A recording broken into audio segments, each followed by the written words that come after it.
Baik, Bu. Alhamdulillah, semoga kita selalu diberikan nikmat kesehatan supaya kita dapat menjalani aktivitas kita sehari-hari. Baik, sebelum kita memulai pelajaran, alangkah lebih baiknya kita berdoa terlebih dahulu supaya ilmu yang kita pelajari pada pagi hari ini dapat bermanfaat. Silakan untuk ketua kelas untuk memimpin doa. Sebelum memulai pelajaran, marilah kita berdoa menurut kepercayaan dan agama masing-masing. Berdoa mulai.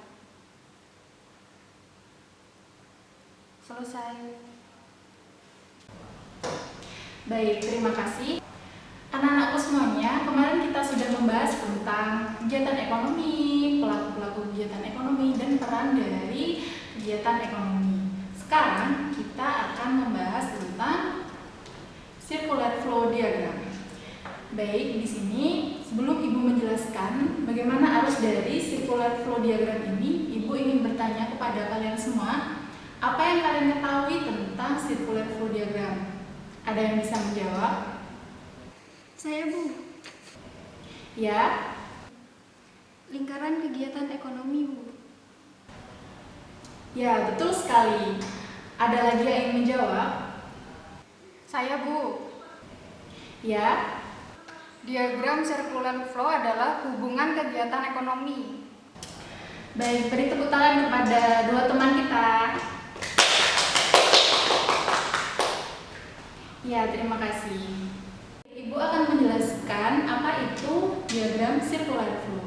Dilansir dari Buku Kamus Ekonomi tahun 2012, karya Nurul Optima yang menjelaskan bahwa circular diagram flow merupakan sebuah diagram yang menggambarkan bagaimana hubungan timbal balik antara pelaku-pelaku kegiatan ekonomi yang berupa arus melingkar yang membentuk suatu sistem tertentu. Nah, circular diagram flow ini memiliki peran yang cukup penting dalam perekonomian suatu negara.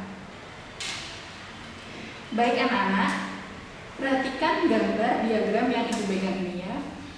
Nah anak-anak, dalam circular flow diagram ini terdapat pengelompokan pasar yang dibagi menjadi dua kelompok. Yang pertama yaitu pasar barang dan jasa.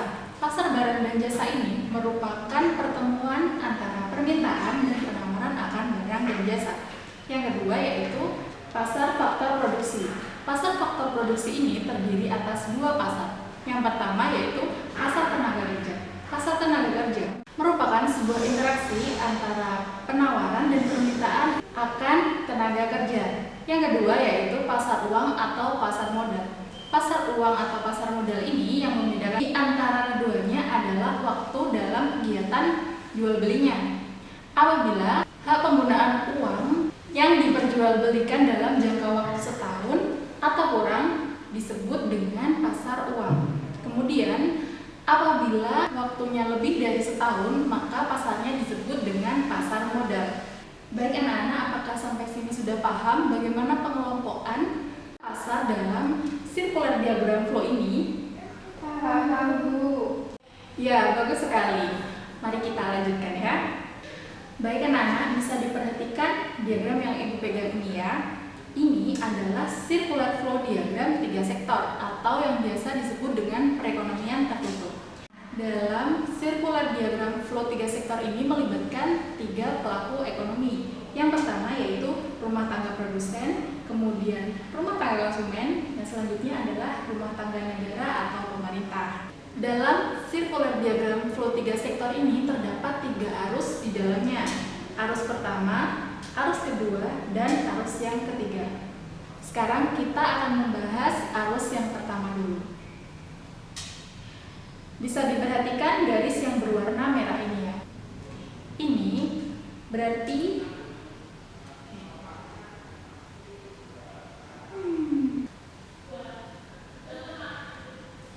baik, bisa diperhatikan gambar di bawah ini ya. Nah, dari sini kegiatan yang bisa kita lihat bahwa rumah tangga konsumen membeli barang atau jasa dari rumah tangga produsen di pasar barang atau jasa. Dari kegiatan ini, rumah tangga produsen mendapatkan uang dari rumah tangga konsumen. Ini artinya rumah tangga konsumen berperan sebagai pembeli dan rumah tangga produsen berperan sebagai penjual. Pada arus yang pertama ini, produsen menentukan harga atas produk berdasarkan biaya produksi yang telah dikeluarkan.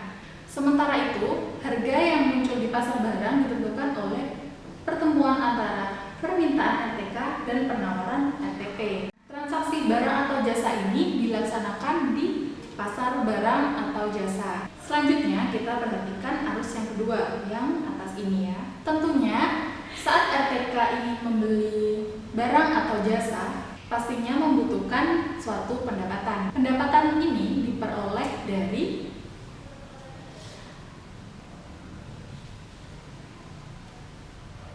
penjualan faktor produksi kepada rumah tangga produsen di pasar faktor produksi. Nah, sebagai imbalannya, rumah tangga konsumen mendapatkan uang dari rumah tangga produsen. Nah, pada arus yang kedua ini, rumah tangga konsumen berperan sebagai penjual, sedangkan rumah tangga produsen berperan sebagai pembeli.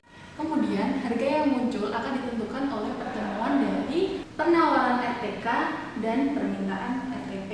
Kemudian, transaksinya ini dilaksanakan di pasar faktor produksi. Ibu akan memberikan contohnya pada arus yang kedua ini ya.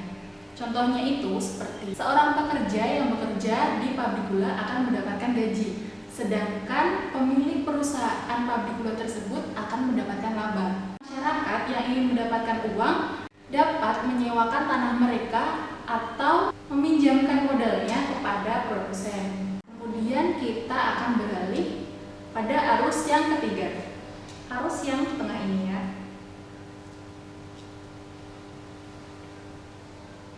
Untuk yang ketiga ini, adakah dari anak-anakku semuanya yang dapat mendeskripsikan arus dari kegiatan ekonomi pada garis yang berwarna ungu ini? Saya, Bu. Iya, silahkan. RTK dan RTP membayar pajak kepada pemerintah. Iya, betul sekali. Baik, terima kasih atas jawabannya Delvi. Baik, Ibu akan menambahkan jawaban dari jawabannya Delvi ya, yaitu rumah tangga negara akan mendapatkan pendapatan dari pajak yang dibayarkan oleh rumah tangga produsen dan rumah tangga konsumen kepada rumah tangga negara atau pemerintah. Kemudian, dari pendapatan yang didapatkan oleh rumah tangga negara tersebut akan dimanfaatkan dan diberikan berupa subsidi kepada masyarakat.